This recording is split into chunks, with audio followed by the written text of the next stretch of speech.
Fear is very much part of the human experience.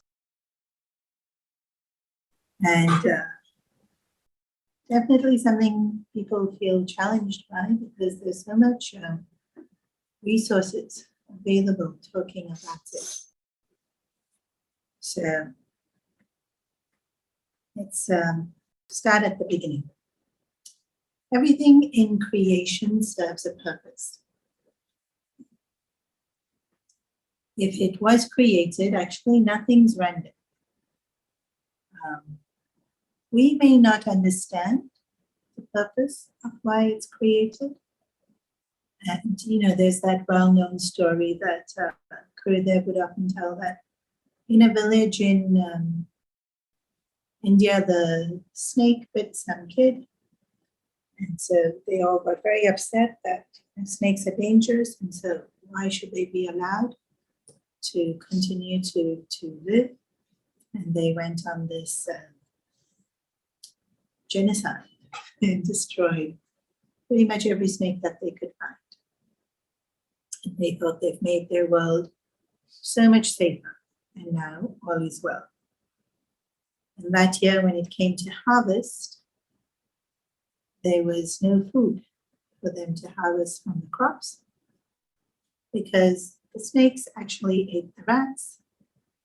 And now that the rats were all abundantly flourishing without the snakes, they had eaten all the crops.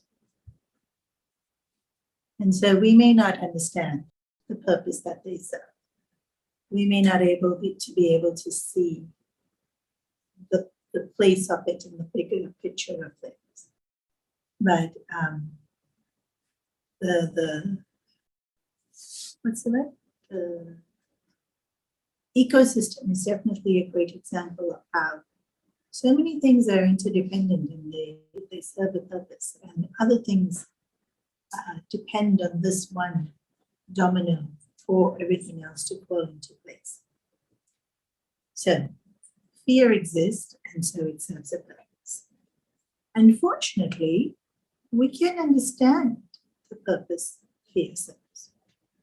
So from a completely scientific point of view, it is apparently located in, let's see if I can pronounce this, amygdala, part of the brain, which is at the back down here, also called the lizard brain.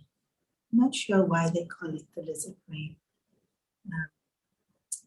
And very often in Western philosophy or thinking or scientific schools of thought, it's connected to animal man.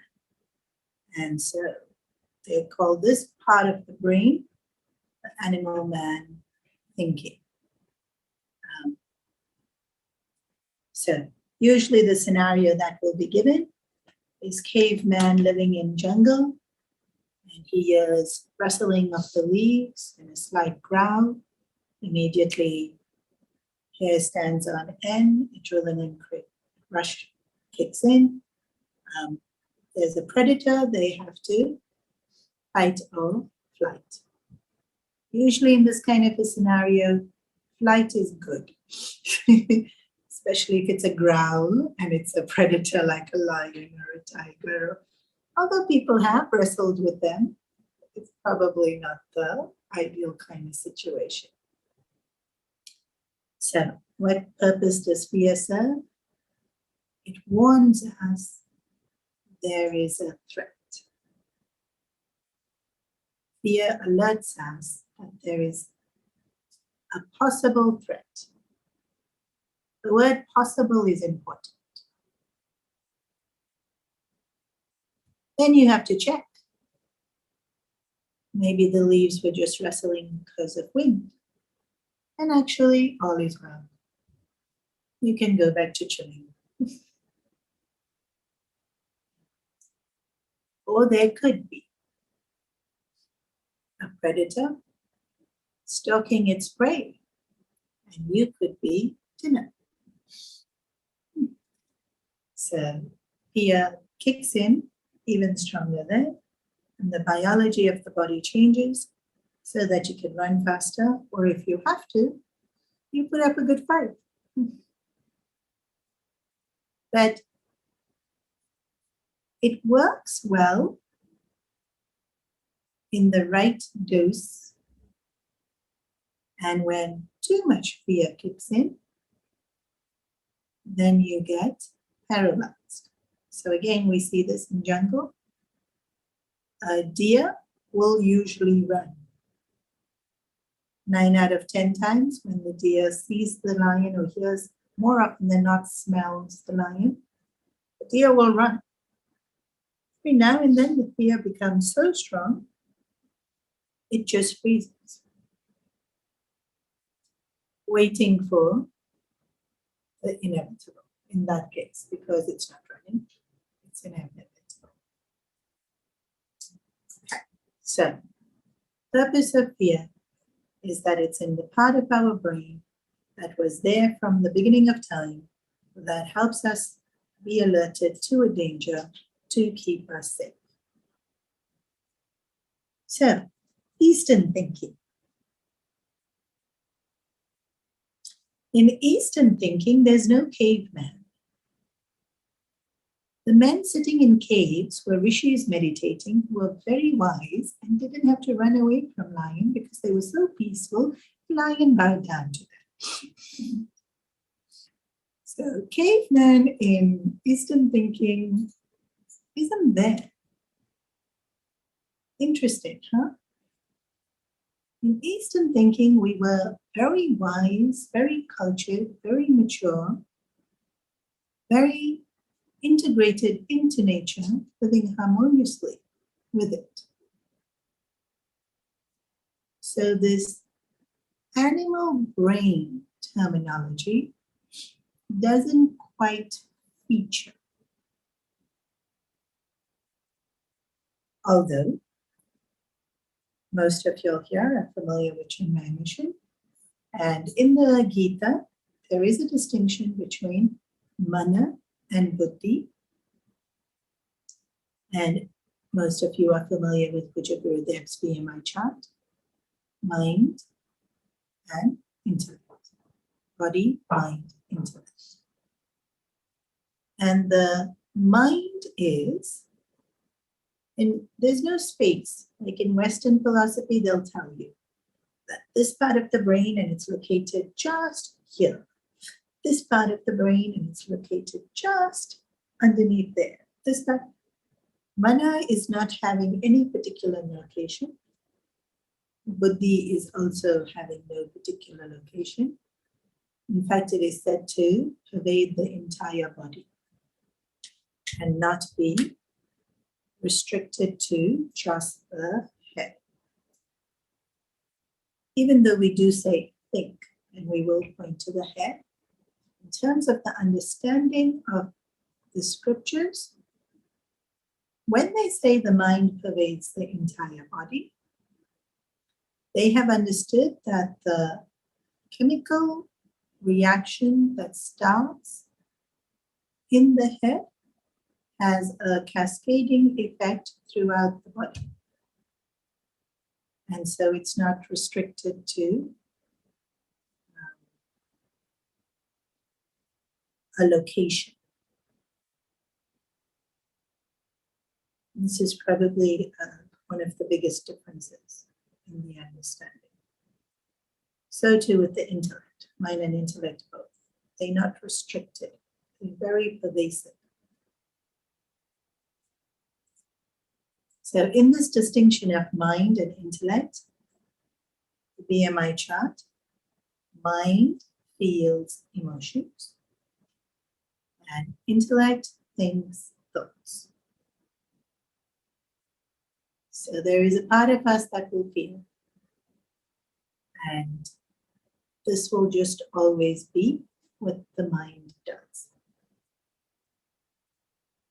So there is a similarity in the sense that the brain or the mind works in different ways.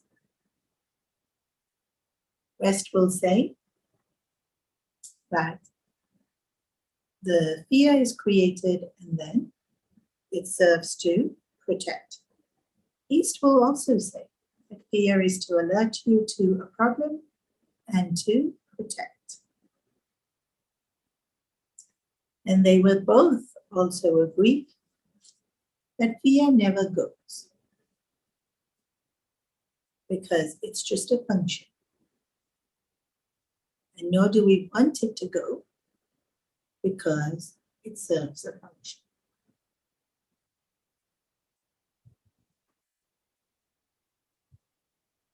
Okay.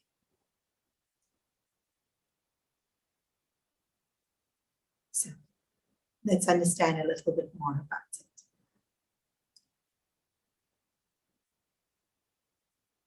So to go back to the definition, fear is to alert us to a possible threat. And please remember that this is the purpose and for our use definition of. Definition will be different, but this is how I'm going to be using the word in terms of our understanding. So what's the threat? So, ideal world case scenario, there's an actual threat. Even in our lives, we could be walking down the street and something comes flying. We live in Hong Kong, things fall from buildings all the time. Traffic, sometimes there's an accident, something comes flying. And so there's a threat. And we need to respond to that threat to save ourselves. So there's physical threats. For now, we'll say those are real. But there's also emotional threats and intellectual threats. We're going to come back to those. Then there's imagined threats. Means nothing's flying, heading my way. I imagine something to be horribly dangerous. So just for the sake of keeping examples super simple, this will be, I watch a horror movie, and the horror movie was very successful in terrifying me. And so now I keep thinking there is something there when actually nothing is there. So, is there a threat? No. Am I scared? Yes. Why? Because I am believing there to be a threat which doesn't actually exist. Imagined threats. I'm going to come back to this as well. The next one is potentially it's a threat. So the perfect example of this is the doctor is running tests and the results have not come back yet. Is there a threat? I don't know. Possibly there could be a threat. And then the last one, well, it's not the last one, but for now, is perceived threat. What does this mean? Is it actually a threat? Well, it depends on how you see it. For example, if somebody insults me, is that a threat? Some people will say yes. It makes them very scared. It makes them very unsettled. It makes them feel like the world's not in the right way. Everything is out of balance, and that person now needs to like me again so that everything in the world can go back to being good. There are other people, if I am insulted, who feel nothing at all. I remember once somebody was offering me a piece of cake and I ate it. And they said, "Is it good?" I said, "Harry, honestly, it's okay." You're like, "Nah, you're just joking, right? You like it."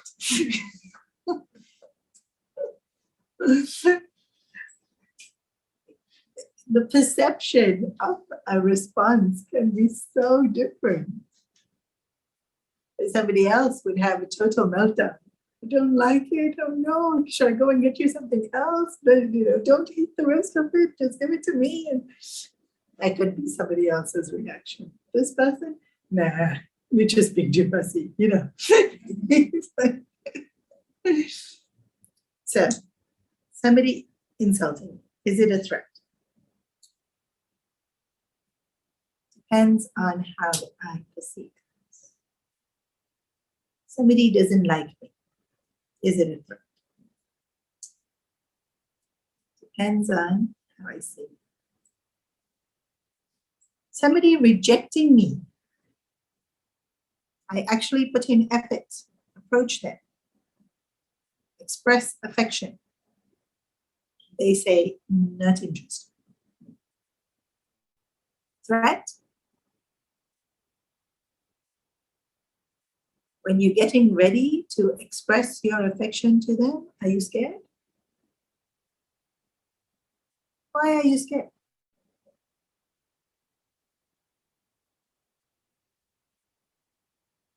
Fear is to alert me to the possibility of danger, a threat. Why am I scared to go up and talk to someone? Are they ferocious lions that are going to eat me for dinner? I could perceive it that way.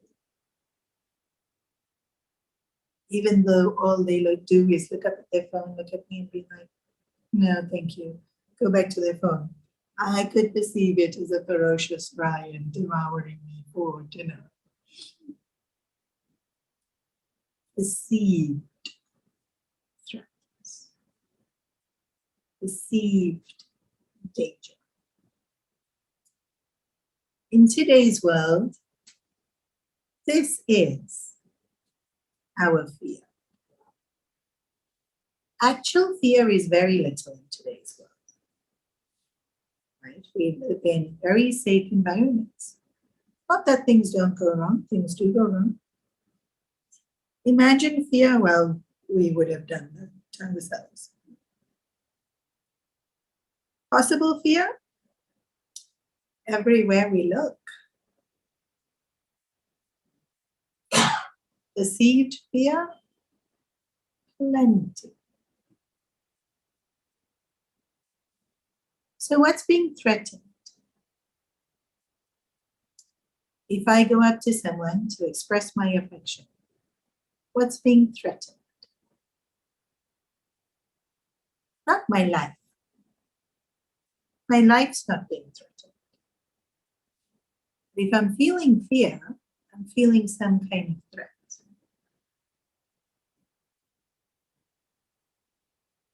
Let's say if I ask you a question and you have to answer right now.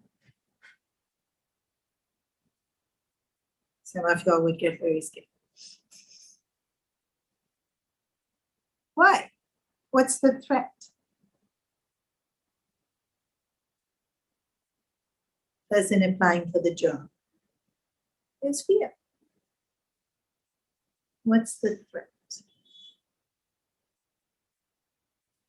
You want to answer?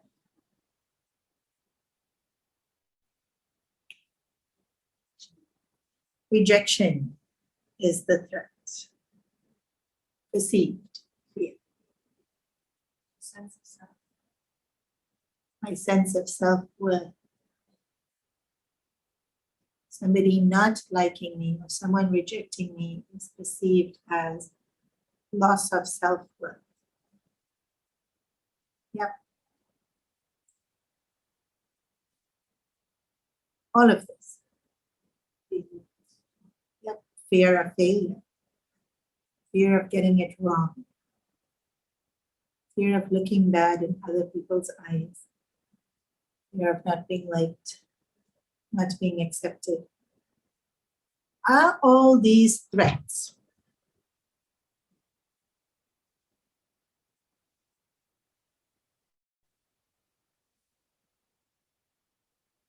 Yes or no?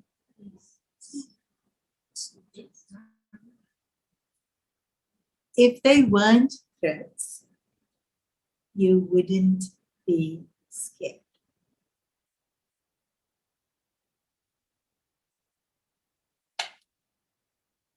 Are they actual threats or perceived threats?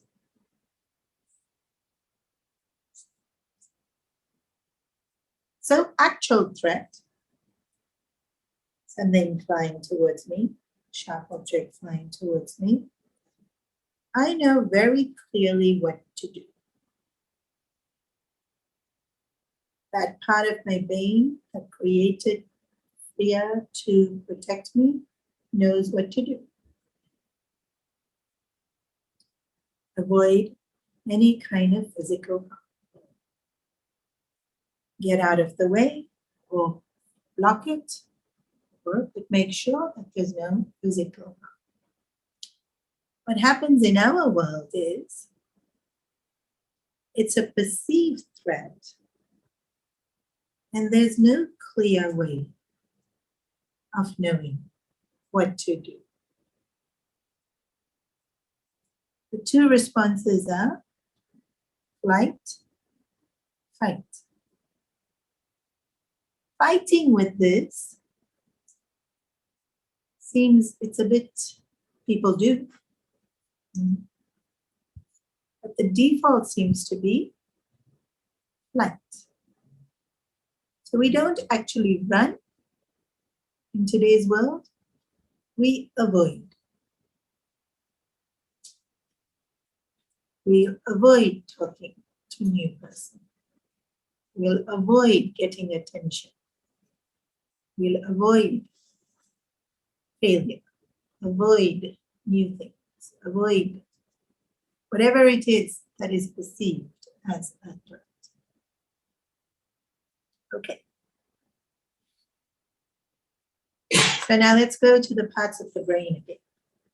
Oh, sorry, the last category, which is potential threat and then perceived threat. So it was actual threat, imagined threat, potential threat, perceived threat. And this is the category that really gets us. Potential perceived threat means somebody could dislike me or laugh at me or reject me. Potentially this could happen all the time. So the possibility of me being threatened now is all the time.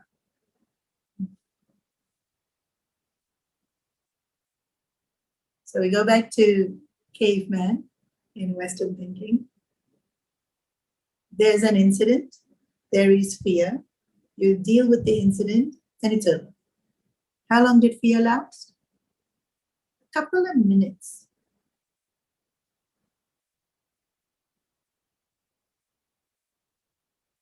Literally a couple of minutes. In our world, walking down the road, there's an accident, something comes flying in my direction, I get scared, I jump out of the way.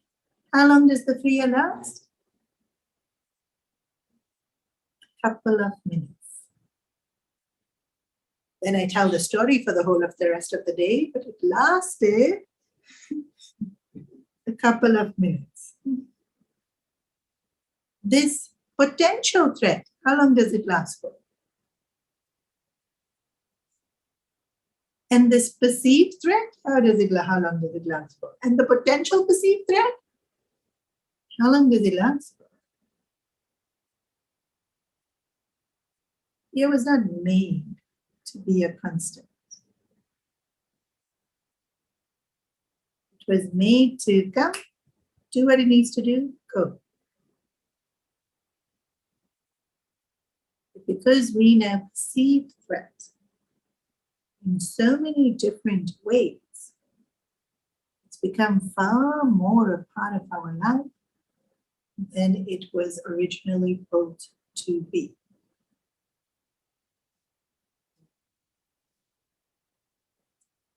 Okay, so we're going to go into, I'm going to come back to the mind and intellect. Here we'll just go into, so what happens now? Original actual threat lasts a few minutes. The fear serves its purpose, and I am good. I am safe, I am healthy, and I'm now chilling, telling the stories. But when fear stays continuously, so remember, it changes the chemistry of the body, changes the electrical pulses in the brain to operate in a certain way. So when that's extended, those chemicals weren't supposed to be in the body for so long. They were supposed to come and go, served its purpose. But it doesn't go. So the purpose doesn't get served. And it stays. And so we have all sorts of diseases being caused by fear, which we call in a more,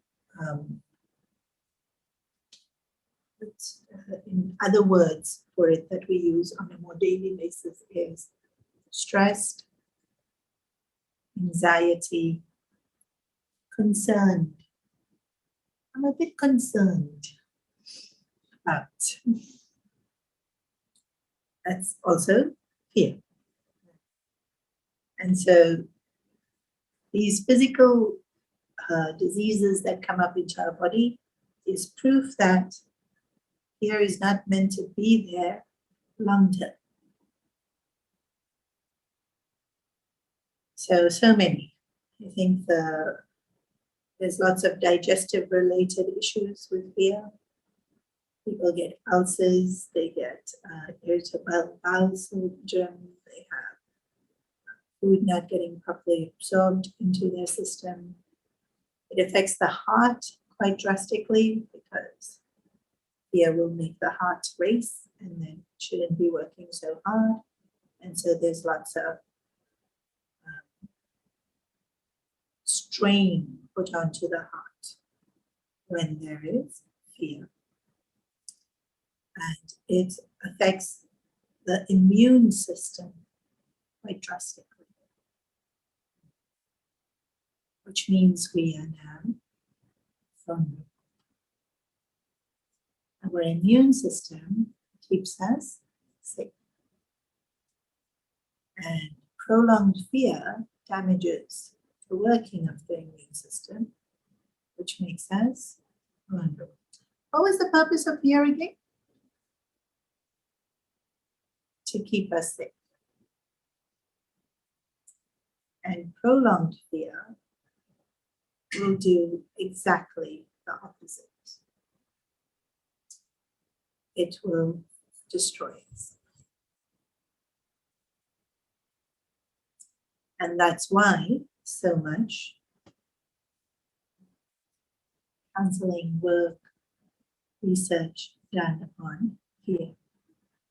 Because when we don't know how to understand it and when we don't know how to manage it, it physically starts to destroy us and then emotionally starts to definitely take away from the quality of our life. Okay, so let's go back to There are different parts of the brain, and we're going to be using Gurudev's analogy here. Gurudev said mind and intellect. So the mind will feel, because that's what it does.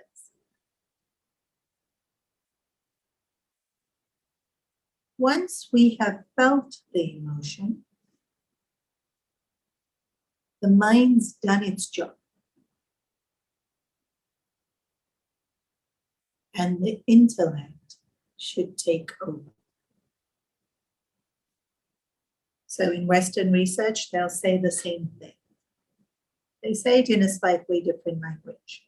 They'll say that, in fact, one of the most popular books on this topic is Feel the Fear and Do It Anyways. I think it's one of the most best-selling books in all of time. I had read it when I was studying as a psychologist, and it's really a brilliant book. Brilliant. The name pretty much tells you everything you need to know. You feel fear, but you have to keep acting. So the brain will alert you. And then there's other parts of your brain that you can use. There isn't just this part of your brain, the amygdala. It's actually a very small part of your brain. There's so much else there. So that part of your brain will alert you. Potential threat. And then you have to also use the rest of the brain to assess whether it is a threat or not. And also assess how you're going to respond to the threat. So let's go back to potential fear. Is there a threat? We don't know yet. So the fear part of us will see uncertainty itself as a threat. Just not knowing is already a threat.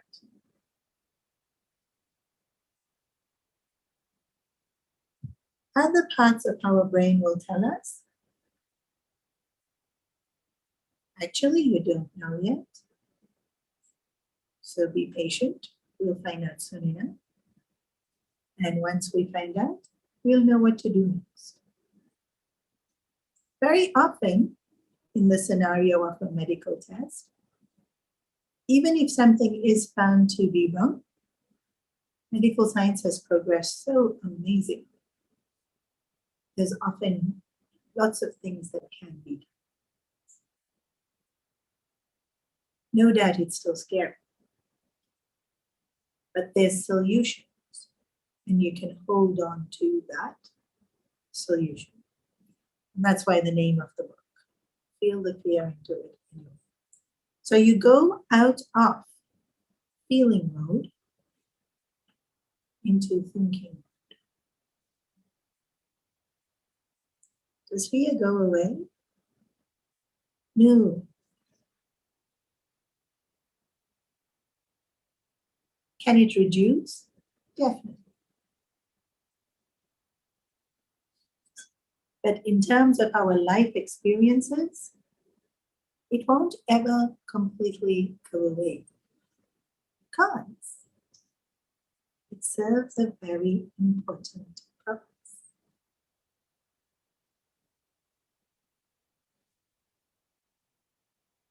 So for us, what we need to do is to learn to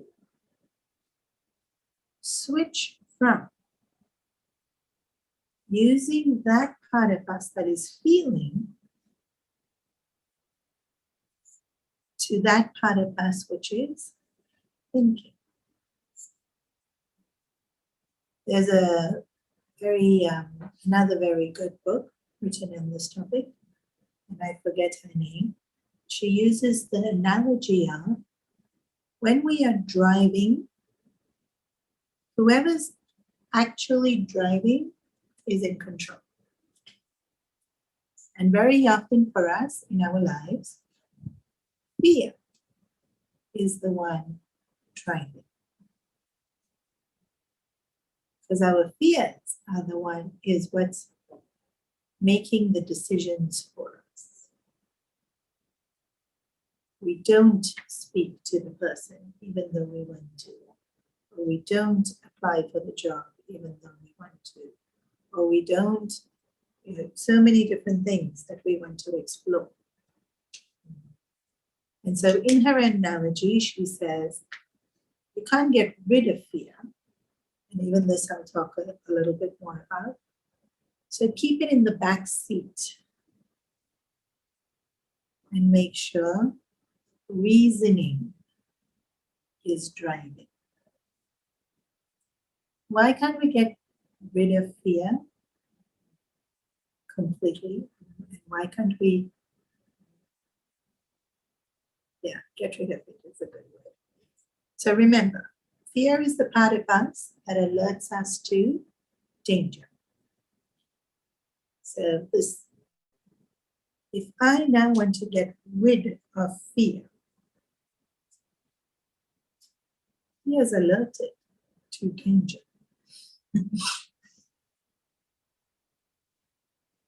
And it will put up a very good fight.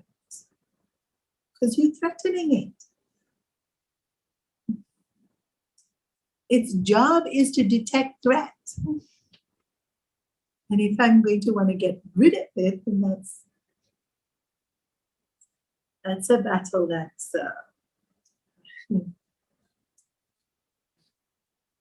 nonsensical. So we acknowledge the purpose it serves and keep it in the back seat, as she says. So every time we feel it, we check. Is this a real fear, imagined fear, potential fear, perceived fear? This is going to be this week's homework. What is the fear? Is it real? Is it perceived? Why are we perceiving it as a fear? There'll be common things, right? Fear of failure is a common thing. But why are you perceiving it as a fear? Because not everyone sees failure as a fear. Sometimes you see these little kids with these very bold, carefree personalities. I'll give it a go. They so cheerfully get in there, willing to completely,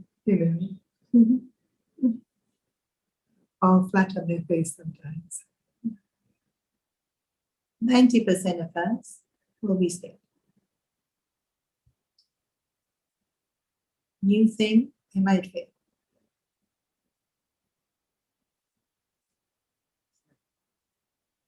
Why do I perceive it as a threat? There'll be the general reason why all of us perceive it as a threat. But there could be small differences about why I myself perceive it as a threat. If somebody doesn't like me, why do I perceive that as a threat?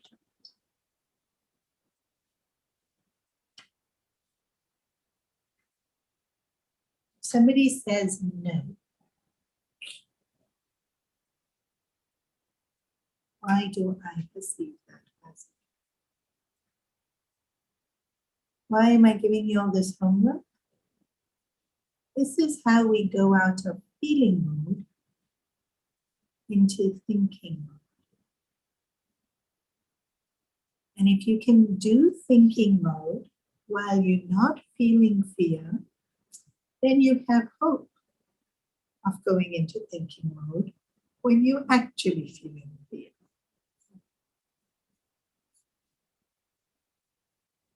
Because remember, it's always harder when the emotion is there. So we have to practice when the emotion is not, and become good at it when the emotion is not there. Because when the emotion comes, that good will reduce by half. So you stand a chance. If we try to practice when the emotion's already there, well, it's not that we don't stand a chance. It's just harder. Okay. Why do I perceive it to be a threat? Why do I perceive uncertainty to be a threat? Why do I perceive attention to be a threat? Why do I perceive struggle to be a threat? These are all things most of us perceive as struggle. Struggle is an interesting one. We perceive struggle as a threat. I shouldn't have to work too hard. I shouldn't have to go through hardship. I shouldn't have to feel discomfort. Why?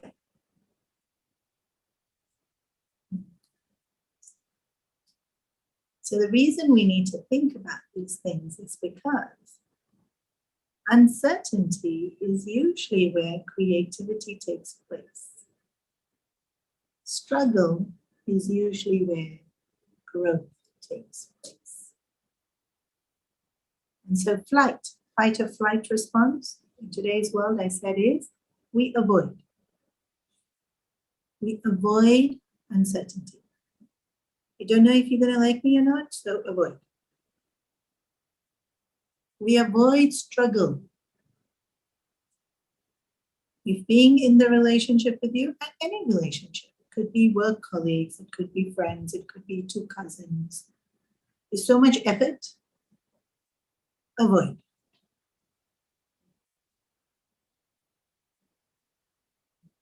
If it's a new skill that I have to learn, which, oh gosh, looks very complicated, I don't know if I'm smart enough to learn that right now, avoid. We perceive struggle as threats. All of us, right? Not some of us, all of us. Too much work? No. It's not full-blown fear. A lot of the times what we feel is not full-blown fear, because remember, full-blown fear will only take place when there's actual threat.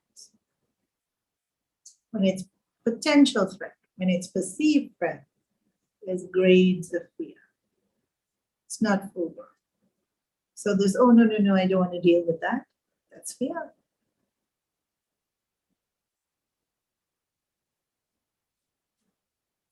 Apprehensive of the whole situation. We use different words.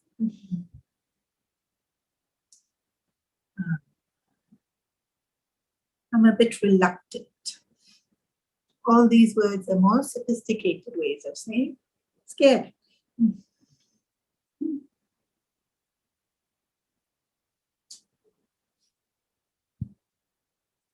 So, what am I saying?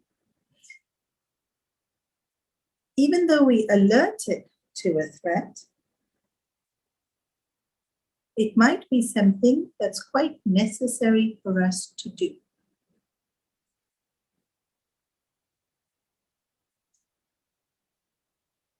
For example, in today's world, struggle would be something like traveling. In today's current situation, traveling could be a struggle. Getting the flight, going through the discomfort of mask, no food, this, that. It may be necessary because of maybe a family commitment, maybe a job commitment.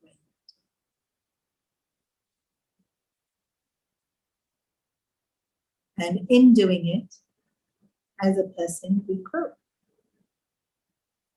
Struggle could also be something like, maybe I'm not extremely talented at singing, math, talking to new people. And so to learn this skill now seems like a struggle. But it's a skill worth having.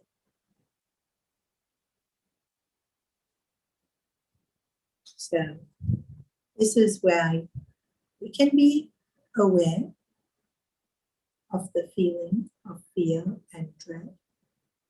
Then we have to swap to thinking mode. Consequences of doing this action versus consequences of not doing this action. And the action could be very small. Action could be with somebody who's claustrophobic. Claustrophobic means small spaces. Action could be getting into the lift. Consequences of doing the action, consequences of not doing the action. So I know someone who is, and it was their dream to go to the Eiffel Tower. And they lived in a country where there weren't many lifts. So didn't find themselves having to take a lift often. Everything in that country is pretty much flat, fortunately for them. Definitely not Hong Kong, right? In Hong Kong, if you're scared of getting into a lift, life would become really difficult. So the few times she had to take the lift, she climbed the stairs, even if it meant 20 floors. And then somebody said, don't you want to go to the top of the Eiffel Tower? How are you going to go if you don't go in the lift? Consequences of doing the action versus consequences of not. Very often, not doing the action means you're not living life fully. The way you want to live. Not even somebody else wants you to live. So she wanted to go to Eiffel Tower. In fact, I saw tower, didn't feel any desire to go up. She wanted to go up. And that desire to want to go up gave her the courage to get into a lift.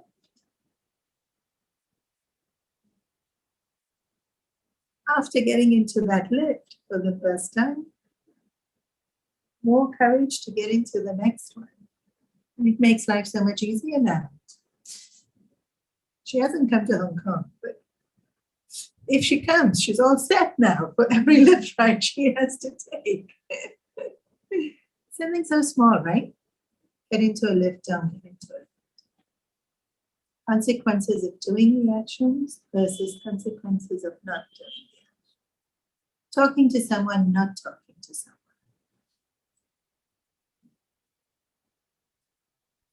It's such a simple thing. Consequences of not talking, no big deal. I'm fine. Really? Means you gave into the fear when the fear wasn't an actual threat. It was just a perceived threat. So you continue to perceive it as a threat. And you continue to let the fear be in the driver's seat. So,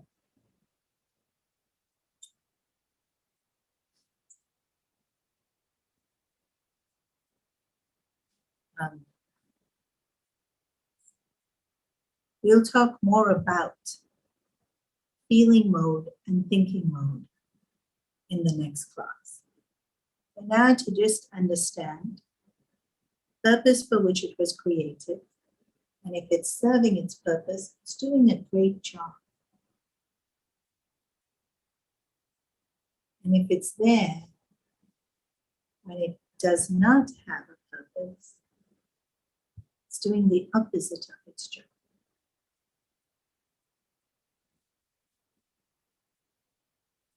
And so for us to be able to assess when it's needed and when it's not needed. So we can continue securing our well-being rather than destroying it. Okay, I'm going to pause here for today. There might be many questions. If I feel I'm going to already cover that in further classes, I won't answer the question. But if you want to ask, you can ask, and I'll let you know whether I'll cover it later on.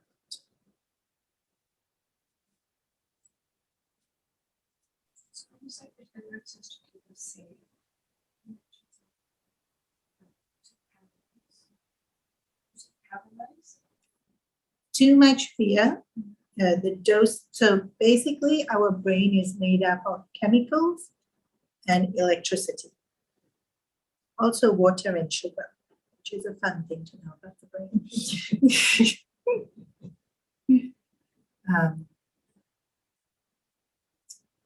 So the reaction of fear will create a chemical response in us, which flows through the body. So when there's extra of that chemical that gets created, then instead of fight or flight, we freeze. So fear causes flight, fright, freeze. And in our world of perceived fear, we do freeze quite often. So, which means we see it as that much of a threat. Because remember, freeze, flight or fright is your normal dose of fear, which will help you to dodge the flying object, which will help you to catch hold of something if you're falling, which happens, right? You slip and you catch. And that's healthy dose of fear. It will help you to do what you need to do. Extra fear will cause freeze response. Means that chemical gets too much. Then the system goes into freeze because it can't act. This is just chemical. But next week we'll talk about the thoughts that go behind creating the fear, in perceived fear and potential fear. In actual fear, there's no thoughts. In fact, when something comes flying at you, there's no thoughts. Right. And when you slip and you're about to fall and you catch something, there's no thoughts. But the fear we experience has a lot of thoughts because it's perceived fear and potential fear. It's not the original intended purpose of fear, which is instinctive response. Yeah.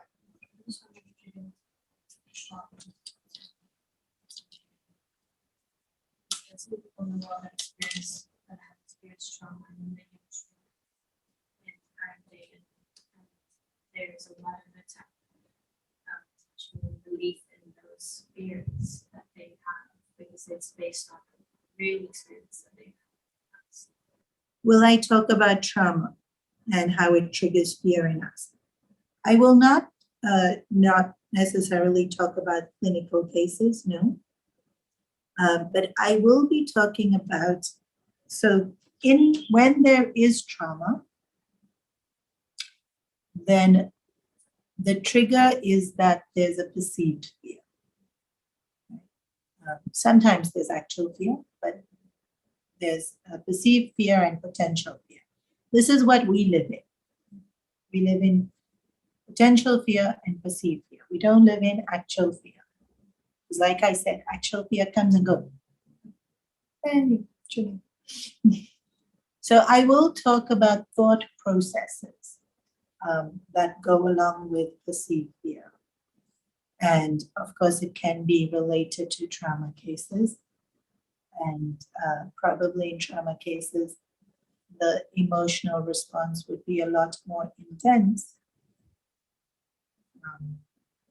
But the thought process will be the same.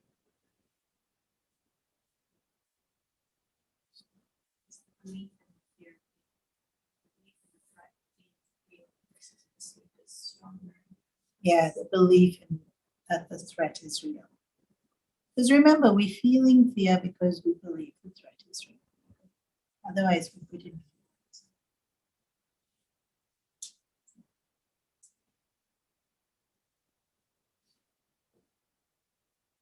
We're far too intelligent to have an emotion without it's serving a purpose. And so I think that's the focus. The emotion will serve a purpose. It's our understanding of, is it a threat? And even if it's a threat, how do we deal with it? Because in actual fear, we deal with it. We run, we dodge, we jump, we deal. Even in emotional things, right? So emotionally, if I'm feeling attacked, I stand up for myself, I say something, I scream, I hit, I'll still do something.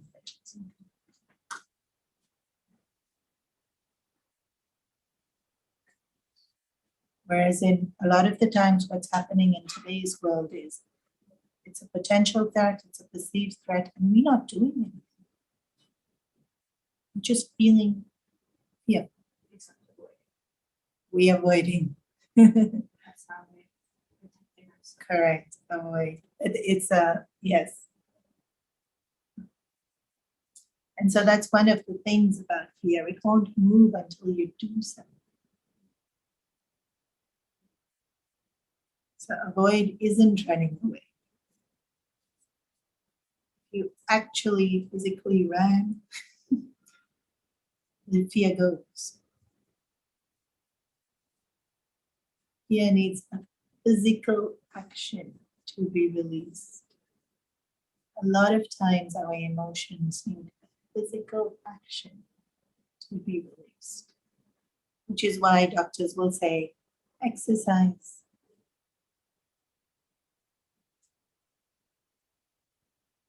Run away from all your problems. Literally.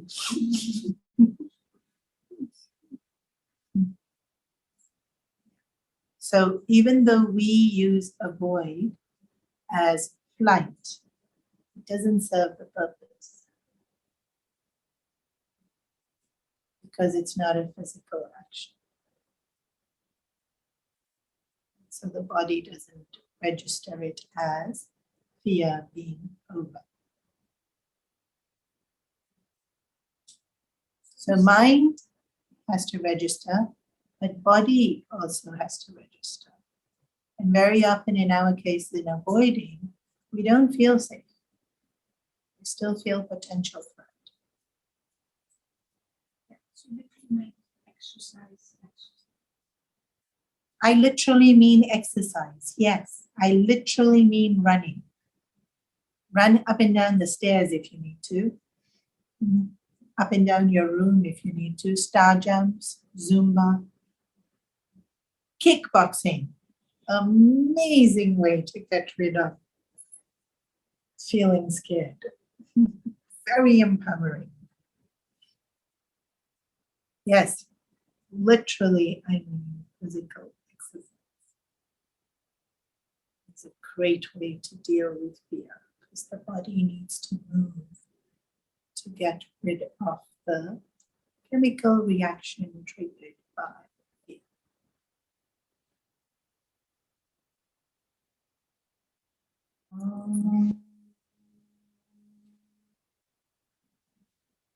Purnamada, Purnamidam, Purnam, Purnamudachyate, Purnasya, Purnamadaya, Purnameva Vashishyate. Shanti, Shanti. Maybe Shri